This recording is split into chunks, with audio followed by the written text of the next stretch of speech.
What's up, everybody? Welcome to episode 11 of Books and Brewskies. I'm here with Shane. We're drinking a couple beers. We got a main one for today, but Shane's taking a sip on a Princess Yum Yum right now. Yum.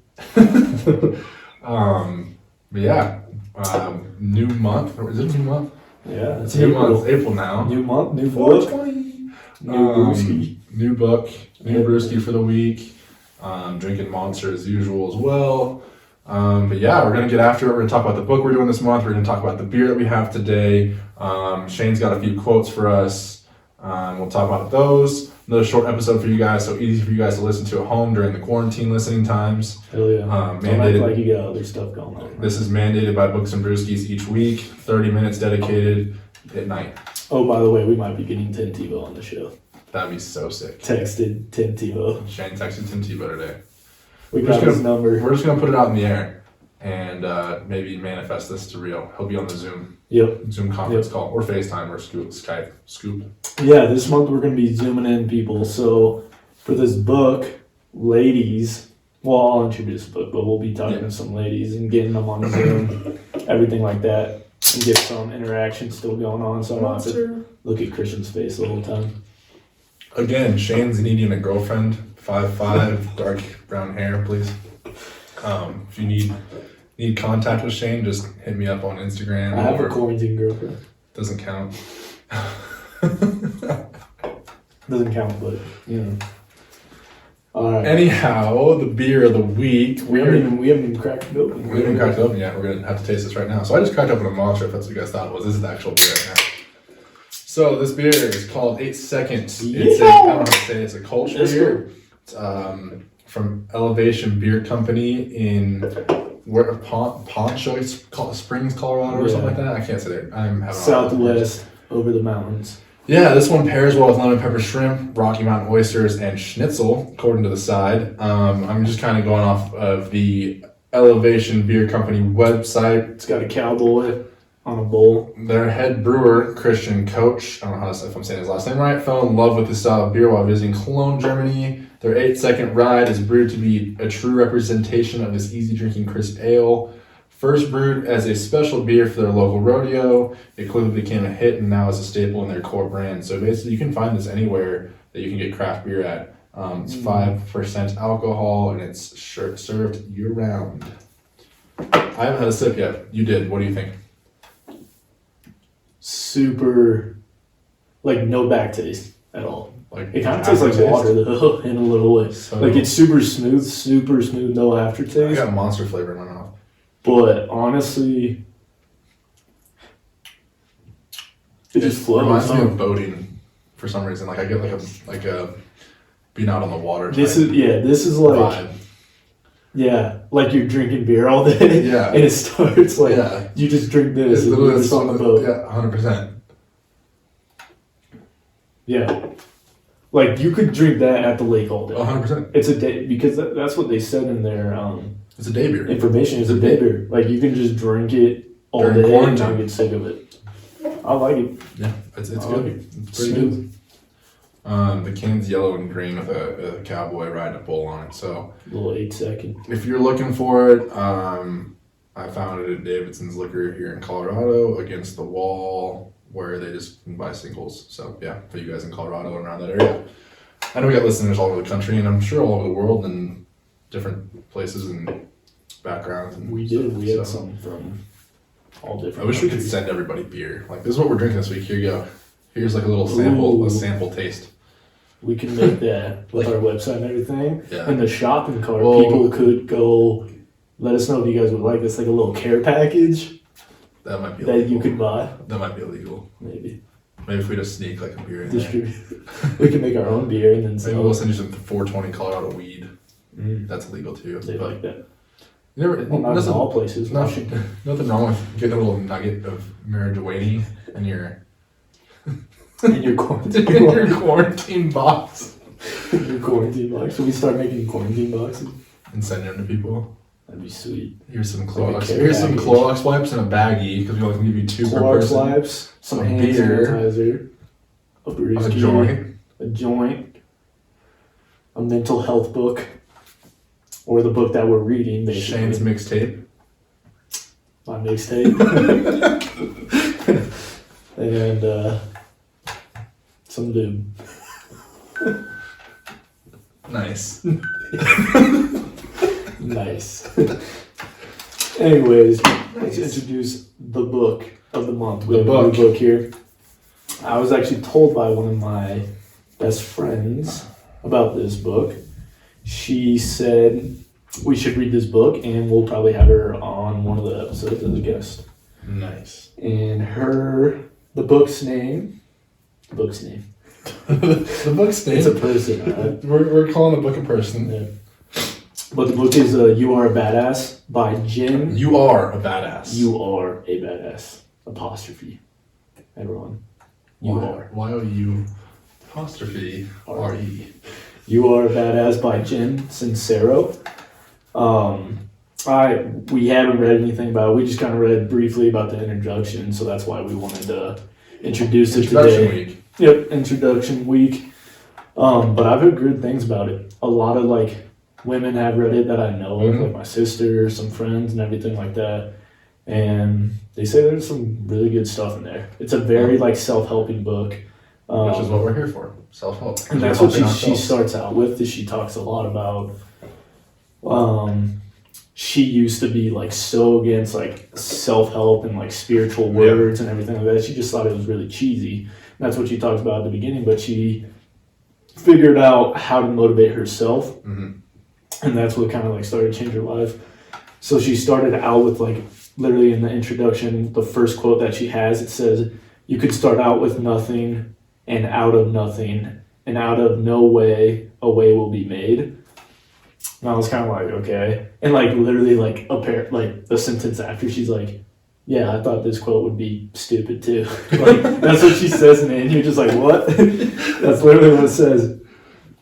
And it goes back to exactly what she started bringing later into the book.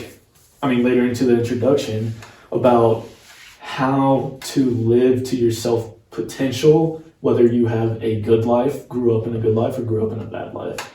And she talked about the beginning of her life was all more sunshine and rainbows. She's had a good family, good friend life, good school life, good everything. She felt like she has been more on a pedestal, that she hasn't gone through a lot and everything like that. And she brings that up. But her specific thoughts were, just because you have a good life doesn't mean that you're living up to your potential. That's kind of what she brought up in it. That she felt like she was just kind of going day to day of just yeah, I have a good life, everything's good. I can just go through, day in, day out, be robotic and say, hey, everything's good. But she said there has to be something deeper into it. There has to be more of a calling, and it doesn't matter what your calling is. There just has to be more. And that was kind of struck me a little bit at the beginning of just we've talked about that before, but knowing that just because you have a life and your life's going great and you could ease by in a life and say, I could just do this job, I could have this wife, I could have these kids, I could be all right, with a good life, and just have a good life. There's nothing wrong with that, but I like how she kind of points out right away that you need to kind of figure out what is your calling to more of something deeper. Are you okay with mediocre, or do you want to be great? And that's kind of how I took it. And I was a lot of people do just want to kind of skate by and say, hey, it's all good. Love to just sit around and just kind of cruise through life and really, and there's people that come to mind right now that are just have been cruising through. Why do I think I know who you're talking about? I know, I'm sure you do. I'm not naming names. But, there's people that I feel just sit there and kind of cruise through life and have been, stuck at the same place and don't really see a reason to push themselves further. They're comfortable. And fuck being comfortable, honestly. Go fucking chase something. If you piss people off along the way to go get whatever you want to get after, then fucking do it. Who gives a shit what you think or what they think? But if you feel a calling towards something, go chase it and get after it. There's really nothing holding you back. If people are against you, fuck them. Yeah. No, I think that's life in 2020 is completely different in life in the early 1900s.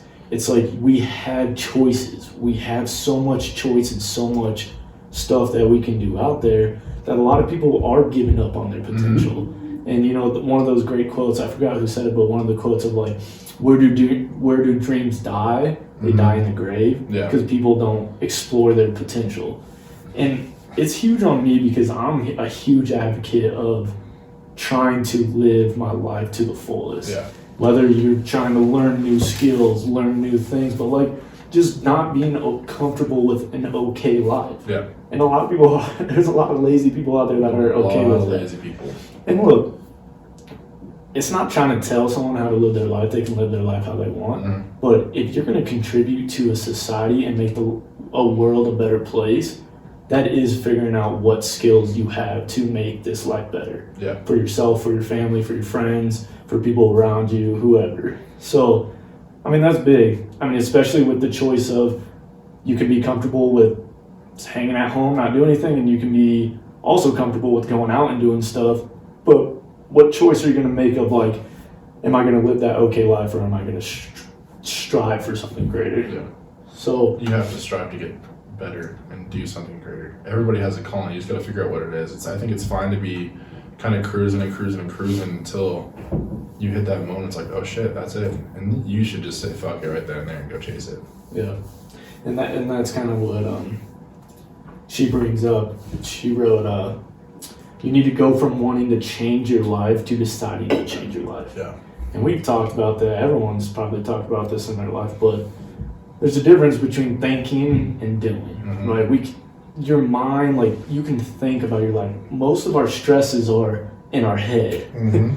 And we get stressed out because we're just overplaying all this shit going on in our head, and we let that get the best of us, and then all of a sudden that stresses us out in our normal physical life.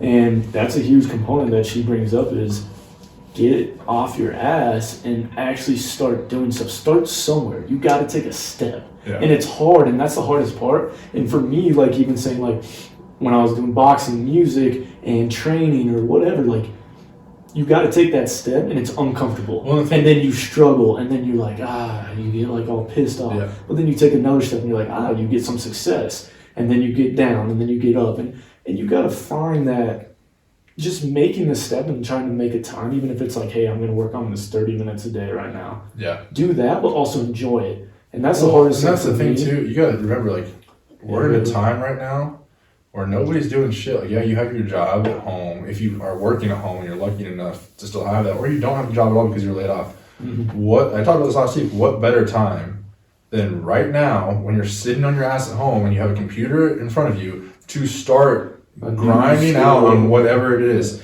It could be a new skill. You can become a fucking gamer. You can become a YouTuber. You can become, like, T-shirt. You can become he was doing this before, but you can do streaming on, is it Twitch that they use? Yeah, Twitch, right? You can go do that. Like, go do something that you're passionate about and chase it right now, because, you know, we could be locked down for another week, a few months, another couple months, another year, God forbid, it's like that, because I might lose my mind, and you might find me in the mountains by myself, losing my mind up there. But I think in the grand scheme of things, right now is the time to just go chase the shit and have fun with it. I mean, I'm sitting here with Ironworks and Full Ride Nutrition and Full Ride, like, trying to do that while we're kind of in a downtime. It's perfect, right? Time to go develop everything. And we've said it plenty of times. We don't need to keep iterating it, but honestly, right now, like, those people, right now, if you're listening, do something. Grab a pen and paper, write down what your skills are, or what you want to do, a hobby that you love, something that you want to better yourself. Just write it down and say, okay, where am I going to start? And start on something. 15 minutes here, 15 minutes there, 30 minutes Get good at selling stuff on eBay if you have to. Do something, like clean up some stuff. Because once you do that, once you become good at that, and I've noticed, like, throughout the years, and I've become super good at this now, and I sit here, is like getting yourself so comfortable with that uncomfortable and learning new things that you just thrive for it, because you see the results and you say, hey, this has made me great as a person, and I love doing it now. And, like, I think it's just initially getting over the scared of not seeing yourself succeed. You can be scared of failing, but don't be scared of succeeding, because if you are way scared of failing, you're never going to take that step to finally succeed. So just write that down and honestly take that step. I think is the biggest thing. I think you just got to go for it. I mean, no holding back. If you ain't first, you're last. Thanks, Ricky Bobby. Sweet baby Jesus. Dear Lord, baby Jesus, in your thank you for Walker. 8 pound, 3 ounce little manger. That shit's good. Yeah, catch up on some good movies too. That's I like to imagine my baby Jesus in a tuxedo. Not baby Jesus, my Jesus in a tuxedo T-shirt. So he's there to be formal, but he's also ready to party. That shit's good. Chip, I'm all jacked up on Mountain Dew. Great fucking movie. Sorry, super random tangent there, boys and girls and ladies and gentlemen. But yeah, I mean, that was the biggest thing I pulled from that introduction. And she just kind of goes on of like understanding what it takes to take that step also. It's like, yeah, you can think about it and then you can try to do it. But if you don't have a plan to do it, then you get burnt out on it, right? And a lot of people will do that. Like, okay, I'll take this step today. Well, then they go and they fail because they don't have a plan to go into it. And then they're like, oh, well, that didn't work. And then they give up. It's like those people that go to the gym and New Year's resolutions. Like, oh, I'm going to go lose 50 pounds this year. You decided to do that, but what action steps are you going to take to get there, right? Go hire a damn trainer. They'll build you your plan. And now you have a plan set out for the next 8 weeks that you're going to do these lifts, these cardio type exercises, and these things diet-wise to get yourself under control. But you'll fail if you don't have somebody helping you along the way in that specific situation. Yeah, because it's a skill set. You got to plan. You have to plan and have a solution. Even if you don't have the solution, at least you have a plan going into it, and then you create it more off of like what you see and feel. Yeah. I mean, it's funny. I'd say there's 2 words that stick out to me that are probably the most important words in like my life, and I think the most important words of just succeeding in most areas of everyone's life is consistency and discipline. Are the 2 biggest things that shade away from people who are great and people who are not great. And I think a lot of people, consistency, I think is the first thing that goes. Is they hit something for a week, and then they're like, something comes up. And then they let it go for a couple days. And they're like, I'll go back to it. So then they go back to it. And then they let it go. And then they go back to it. And then they let it go. And you see that when people first start things a lot.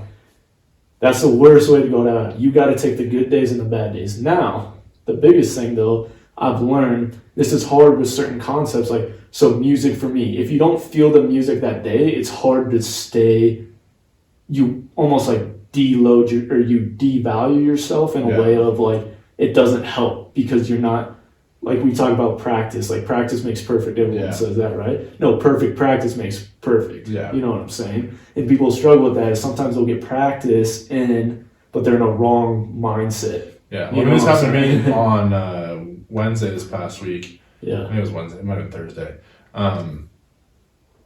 Went out in the weight room, started warming up. Maybe went through like 2 sets. I was like, nah, fuck this. Yeah. And literally walked away from it 30 minutes in. Went upstairs and chilled out. Was done for the Sometimes day. You got to do it. Yeah. And sometimes, like we say, listen to your body. What does listening to your body mean? It doesn't mean giving up.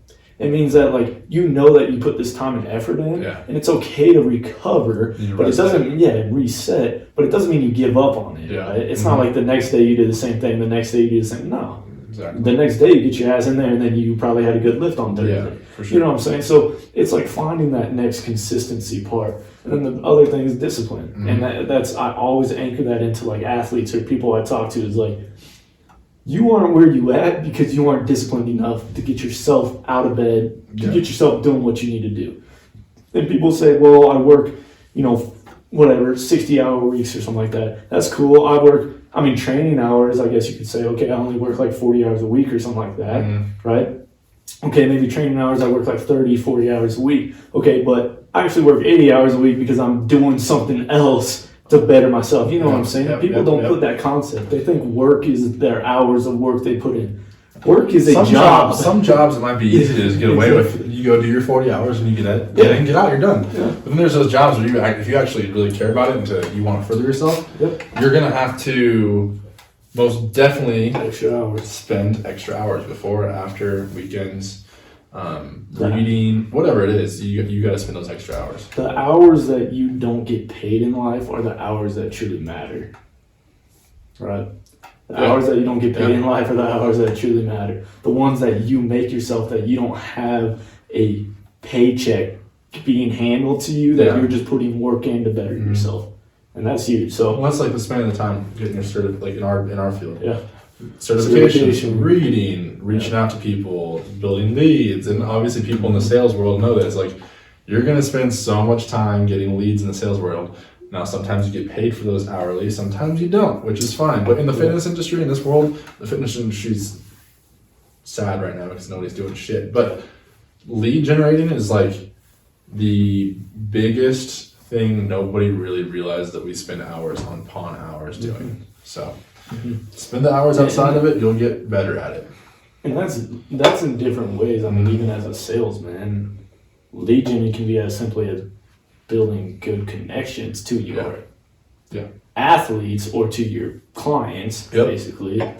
And your return rate is just as important as like your new income. You know what I'm saying?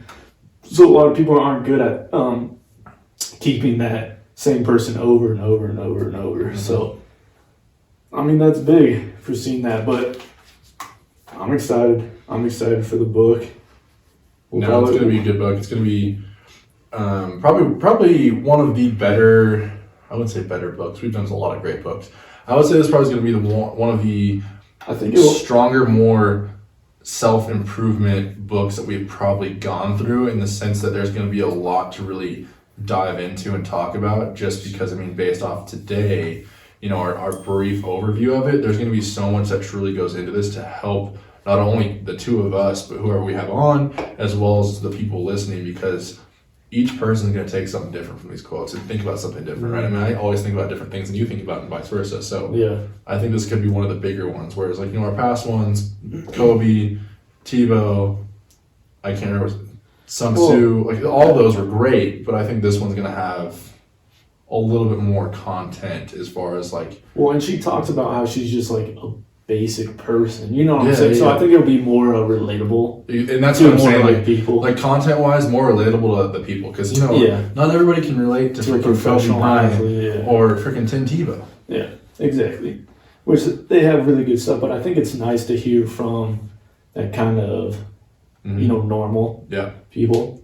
Which I think I didn't read anything that she wasn't anything big, like she just became an author, but. Superstar swimmer. We should try to get Michael Phelps on 420. He smokes a lot of weed. Everyone smokes a lot. True. All the professionals. I mean, that's basically the underlying that nobody really realizes, but fucking they're hot boxing their locker rooms half the time, so that's not true. Pretty much. It's probably not true. Maybe it is. Maybe, we don't know. But yeah, so I think that's big, but we'll get into that book. We'll probably have more females this time, because more women girls haven't read this. So women, we're ready to hear your insights on the world. Nice. I mean, we had Aaron on here, which was really good. It was really good. And now different viewpoints. So now we'll have more some other girls and everything like that, which will be really good. I'm sure the guys like listening to the girls too. So I mean, you get a good. A different point of view, right? Us guys think differently. People get tired of listening to Shane and Christian talk every week in their French age. No one gets tired of it. Come on now. True. All right, what is your killing me smalls? We haven't done this in a little bit, but Christian has a really good "You're killing me smalls." Carol Baskins, "You're killing me smalls." Not gonna say why, but most of you probably know. Carol Baskins. You're killing me, Smalls. We're waiting for your why. That goddamn bitch, Carol Baskins. Kill me, Smalls. We're waiting. She fed her husband to the tigers. That's jacked up.